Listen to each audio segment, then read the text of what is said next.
Mortgage loans, business loans సులభంగా government, private banks నుండి ఇప్పించబడును.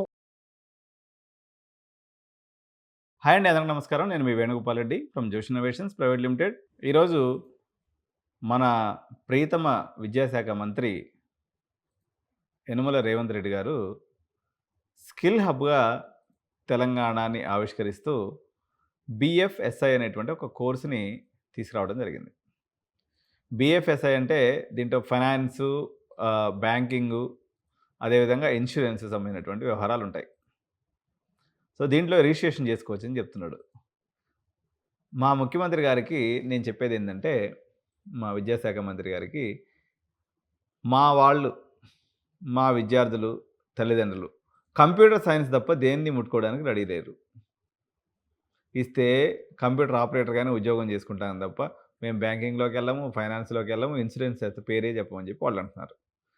మీరేమో స్కిల్ హబ్గా తెలంగాణ అని చెప్పేసి ఇక్కడ ఇంజనీరింగ్ గ్రాడ్యుయేట్ లక్షల్లో ఖాళీగా ఉన్నారు. వాళ్ళకి సంబంధించిన ఏదైనా కోర్సులు పెడితే చదువుతారు తప్ప బిఎఫ్ఎస్ఐ అనే కోర్సుని చదవడానికి అయితే పిల్లలు రెడీ లేరు. మీరైతే కోర్సును ఆవిష్కరించారు, సంతోషం. టెక్నికల్గా మాకు తెలిసినప్పుడు కూడా పిల్లల్ని ఒప్పించే పరిస్థితి లేదు. ఉద్యోగాలు ఉన్నా లేకపోయినా మేమందరం బీటెక్ సిఏ చదువుతామని పిల్లలు కూర్చొని ఉన్నారు. మంత్రి గారు మీరు ఇది గుర్తించాలి. తర్వాత ఇంకా ఆయన చెప్పినటువంటిది ఏంటంటే, ఇప్పుడు స్కిల్ ఇండియా అనౌన్స్ చేసిన తర్వాత వాళ్ళు అనౌన్స్ చేసినటువంటి ఫస్ట్ కోర్సు బీకామ్ని కామ్గా చంపేశారు.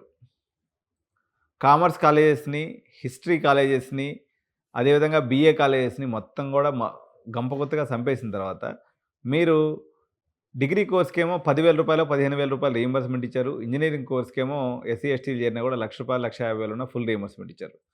నాణ్యత లేనటువంటి పిల్లలు, అత్యంత డౌన్ ట్రోడన్ పిల్లలు మాత్రమే ఆ కోర్సులో చదివిన తప్ప కొంచెం స్కిల్ ఉన్నటువంటి పిల్లలు కూడా డిగ్రీలు ఈరోజు చాలా తక్కువగా ఉన్నటువంటి పరిస్థితుల్లో మొట్టమొదటగా లక్షలాది మంది ఉన్నటువంటి ఇంజనీరింగ్ ఎడ్యుకేషన్ మీరు అడ్రస్ చేయాల్సినటువంటి అవసరం ఉంది. వీళ్ళని బిఎఫ్ఎస్ఐ వైపు మళ్లించాలనే మీ ప్రయత్నం ఏదైతే ఉందో, మేమందరం బీటెక్ సిఎస్ చదువుకుంటారంటే మీరు వచ్చి మెకానికల్, సివిల్, ట్రిపుల్ చదవమని చెప్పారు. మీరు చెప్పేది టెక్నికల్గా కరెక్ట్ కావచ్చు, కానీ ప్రజలను కానీ పిల్లలు కానీ మనం శాసించలేమండి. వాళ్ళకై వాళ్ళు తెలుసుకొని చేస్తే తప్ప మంత్రుల్లో, ముఖ్యమంత్రుల్లో లేకపోతే ఆఫీసర్లో చెప్తే వినరు. ప్రజలు వాళ్ళకు వచ్చేటువంటి డిఫరెంట్ ఇన్స్టాన్సెస్ని బట్టి, డిఫరెంట్ న్యూస్ని బట్టి వాళ్ళు నిదానంగా వాళ్ళకై వాళ్ళు మారుతారు తప్ప ఇప్పుడు రావాల్సింది, ఇప్పుడు మీరు డేటా సైన్స్ గురించినటువంటి ఒక స్కిల్ సంబంధించినటువంటి సెంటర్ పెట్టాలి, అదేవిధంగా ఆర్టిఫిషియల్ ఇంటెలిజెన్స్ సంబంధించినటువంటి సెంటర్ పెట్టాలి, లేదా ఐఓటీకి సంబంధించినటువంటి సెంటర్ పెడతామంటే పిల్లలు వచ్చేస్తారు తప్ప ఇన్సూరెన్స్ గురించి చెప్తాము, లేకపోతే మేము ఫైనాన్స్ గురించి చెప్తామంటే ఇక్కడ బీకామ్ చదివినటువంటి పిల్లలు ఎంతమంది ఉన్నారు, వాళ్ళకి మీరు ఆ కోర్సు పెట్టినందువల్ల ఇంత ఇప్పుడు 300 కోట్ల రూపాయలు మీరు ఇన్వెస్ట్ చేస్తున్నారు. సో కరెక్ట్ అయినటువంటి కోర్సులను కూడా మీరు తీసుకురావాలని మేము కోరుకుంటూ ఉన్నాం. ఇకపోతే రెండో మాట, రేవంత్ రెడ్డి గారు అన్నటువంటి మరో మాట, ప్రైవేట్ ఇంజనీరింగ్ కాలేజ్లో అర్హులైనటువంటి అధ్యాపకులు లేరు అంటే మల్లారెడ్డిలో లేరు. మీరు ఎటు తిరిగినా లాస్ట్కి ఎటు తిరిగి ఏదో అన్నట్టుగా మళ్ళీ మల్లారెడ్డి దగ్గరికి వస్తారు. మల్లారెడ్డిలో అధ్యాపకులు లేరంటే రేపు పొద్దున మల్లారెడ్డి పర్మిషన్స్ రద్దు చేస్తారు, ఆయన పోయి డీమ్డ్ యూనివర్సిటీ పెట్టుకుంటారు, మన తెలంగాణ విద్యార్థుల నోట్లో మట్టి కొట్టినట్టు అవుతుంది.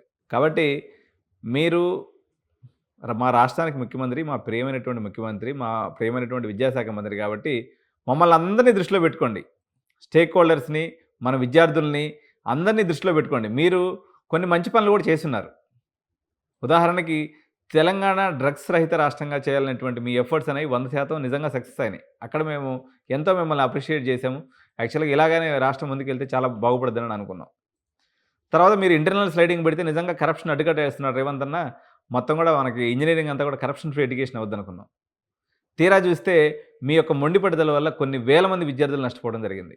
సో ఇప్పుడు కూడా ఐఏఎస్ ఆఫీసర్లు వాళ్ళు ఏసీ రూమ్లో కూర్చొని మీకు ఏం సలహా ఇస్తారో తెలియదు, కానీ బిఎఫ్ఎస్ఐయో లేకపోతే హ్యాండ్లూమ్ కోర్సెస్ ఇప్పుడు మన కేటీఆర్ గారు ఎక్కడో ఆయన కాన్స్టిట్యున్సీలో తీసుకొచ్చేసి ఒక హ్యాండ్లూమ్ కోర్స్ ఏదో పెట్టారు, టెక్స్టైల్ కోర్సు.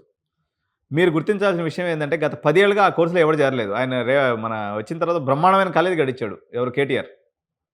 సిద్దిపేట అనుకుంటా, నాకు కరెక్ట్గా ఊరు గుర్తులేదు, కానీ ఆయన కాన్స్టిట్యున్సీ ఏదైతే ఉందో అక్కడ ఎవడు చేరలేదు. మీరు ఇక్కడ తీసుకొచ్చేసి ఏదో హ్యాండ్లూమ్కి సంబంధించి ఐఐటీఎమో ఏదో సంథింగ్ ఏదో కోర్సు పెట్టారు.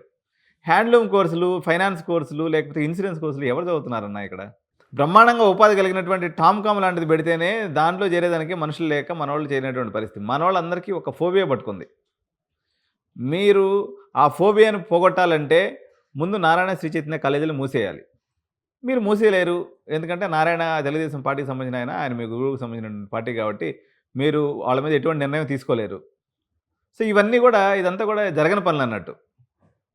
మీరు ఇంటర్మీడియేట్ విద్యా వ్యవస్థలో, అదేవిధంగా పాఠశాల విద్యా వ్యవస్థలో మార్పుని తీసుకొస్తే తప్ప, మొన్న కూడా ఎవరో విద్యాశాఖ కమిషన్ అని ఏశారు. ఆకునూరి మురళి గారు. ఇతను ఇంటలెక్చువల్ బ్రహ్మాండంగా చెప్తూ ఉన్నాడు. నేను కూడా ఆయన కొన్ని స్పీచెస్ అవి విన్నాను.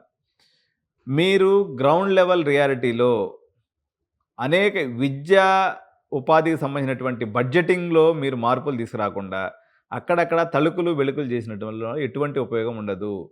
సో, మీరు విద్యకి పెట్టేటువంటి బడ్జెట్‌లో మీరిప్పుడు పెడుతున్నటువంటి బడ్జెట్ కన్నా అట్‌లీస్ట్ డబల్ చేస్తే తప్ప, బేసిక్ విద్యా ప్రమాణాలు తెలంగాణ రాష్ట్రంలో మెరుగుపడేటువంటి అవకాశం లేదు. సో, మీరు ఇప్పుడు ఒక ప్రభుత్వం అనేది 5 ఏళ్ల పాటు ఉంటుంది. ప్రభుత్వాలు మారుతూ ఉంటాయి.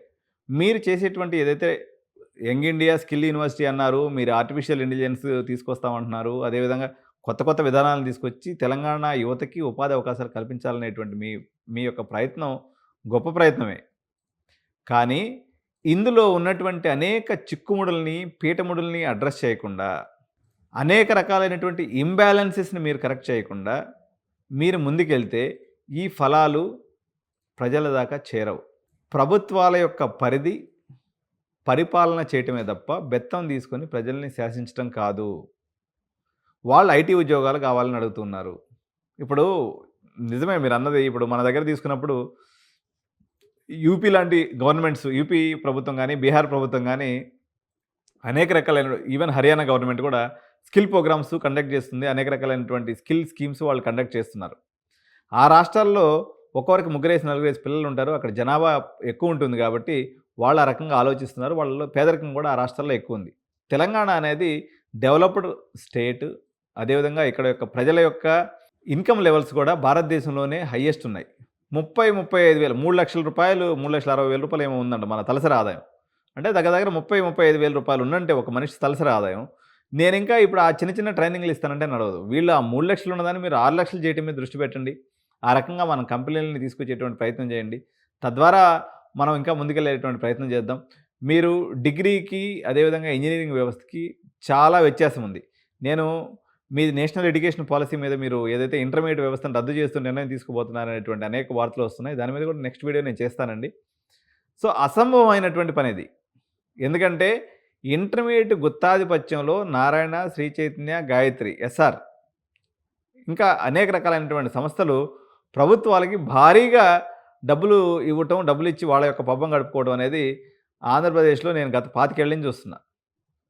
ఇయన్నీ సమస్యలను దాటి నేషనల్ ఎడ్యుకేషన్ పాలసీ తీసుకొచ్చి ఇంటర్మీడియేట్ విద్యను లేకుండా చేస్తామనేటువంటి ఒక మాట కూడా మీరు చెప్పినట్టుగా మేము చూసాం. ఇంటర్మీడియేట్ అనేది వాళ్ళందరికీ కూడా కనకవర్షం కురిపించేటువంటి వస్తువు.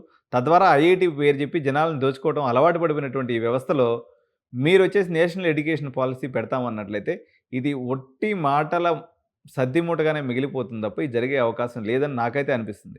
చూద్దాం మీ చిత్తశుద్ధి, మీ యొక్క గవర్నమెంట్ యొక్క పరిధి, లేకపోతే హైడ్రా చేసినట్టుగా ఓన్లీ పేదవాళ్ళ ఇళ్ళు పగలగొట్టేసి లేకపోతే కొన్ని ఏదో చిన్న చిన్న మార్పులు చేస్తారా, నిజాయితీగా చేసి విద్యార్థి లోకానికి మేలు చేస్తారా లేదనేది చూడాలి. Thank you.